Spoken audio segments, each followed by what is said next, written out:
पोलिसांना मुळामध्ये हे प्रकरण जे आहे ते प्रकरण ड्रगच्या संदर्भामधलं आहे. पोलिसांनी ड्रगच्या संदर्भामध्ये चौकशी करावी ना.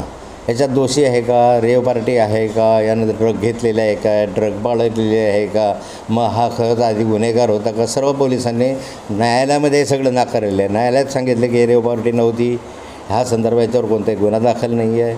यात प्रांजल खेवरकरच्या संदर्भामध्ये पोलिसांनी सांगितलं आहे ना ड्रग सेवन केलेलं नाही आहे, अजून आमच्याकडे रिपोर्ट आलेली नाही आहे, याने बाळगलेलं नाही हे त्याच्यात दिसतं आहे. म्हणजे सगळं तर सत्य दिसतं आहे. मग त्याच्याकडे चौकशी करा ना.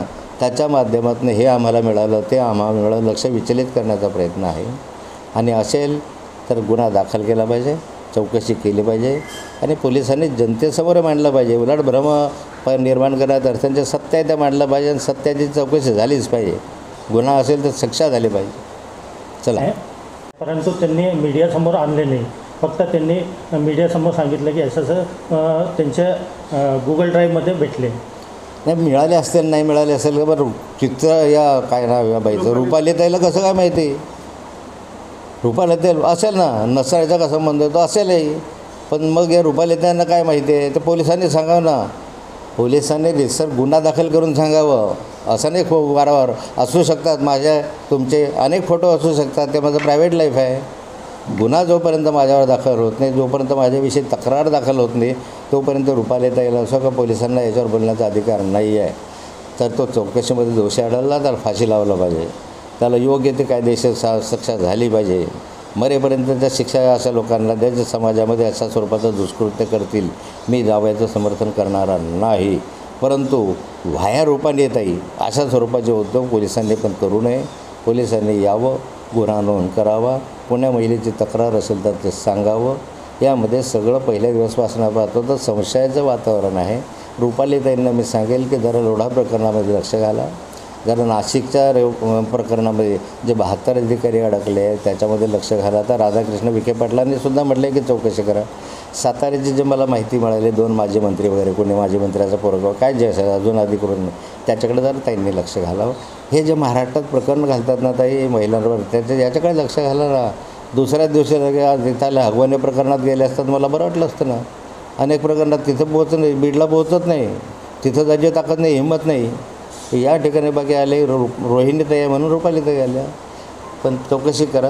ही प्रकरण CBIकडे दिलं पाहिजे. जर असं असेल तर, खरं असेल तर, गंभीर असेल तर दिलंच पाहिजे. सोडता कामा नये. याच्यात कोण कोण आहे ते शोधलं पाहिजे.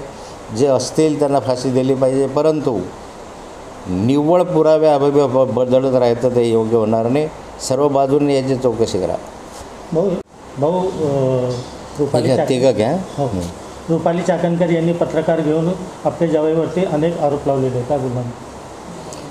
रुपाली चाकणकरांनी जे आरोप आता लावलेले आहे ते आरोप अशा रीतीनं लावले आहे की जसं काही पोलिसांची चौकशी रुपाली ताईच करत आहे. म्हणजे रुपाली ताई आता पोलीस अधिकारी झालेले आहेत, त्याच चौकशी अधिकारी करत आहेत, तपास अधिकारी त्याच अशी माहिती देत आहेत. वास्तविक जी त्यांनी माहिती दिली ते पोलिसांनी द्यायला पाहिजे.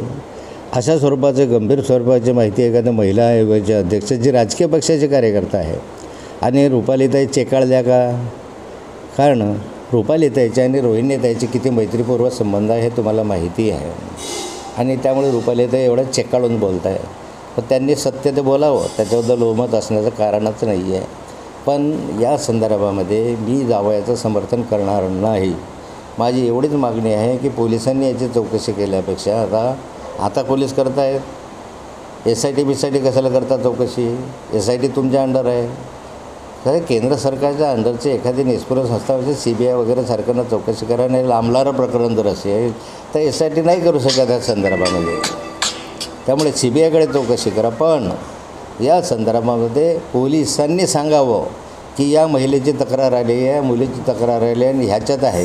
हे आत्ता जी माहिती देत आहे हे प्रायव्हेट आहे, माझं प्रायव्हेट लाईफ आहे. या प्रायव्हेट लाईफमध्ये तुम्हाला बोलण्याचा अधिकार नाही आहे. तुम्हाला जर आणखी काही सांगायचं असेल तर गुन्हा दाखल केला पाहिजे. गुन्हा दाखल करून त्याला रिसर कायदेशीर काय मी म्हणणार आहे की असं केलं असेल समाजाला हे अत्यंत घातक आहे. तो माझा जावई असो का कोणी असो त्याला फाशी दिली पाहिजे. त्याला दुसरी शिक्षा असता कामा नये अशी माझी मागणी राहणार आहे. पण जे बदनाम करण्यासाठी जे सुरू असतं चित्राताईंच्या माध्यमातून जे आहे ते योग्य नाही आहे. पोलिसांनी उद्या पत्रकार परिषद घ्यावी. त्यातली डिटेल माहिती हे जे आहे त्यांच्याजवळ पुरावे असतील, कोणाची तक्रार असेल तर, नाहीतर माझ्या प्रायव्हेट लाईफमध्ये सांगण्याचा तुम्हाला अधिकार नाही आहे.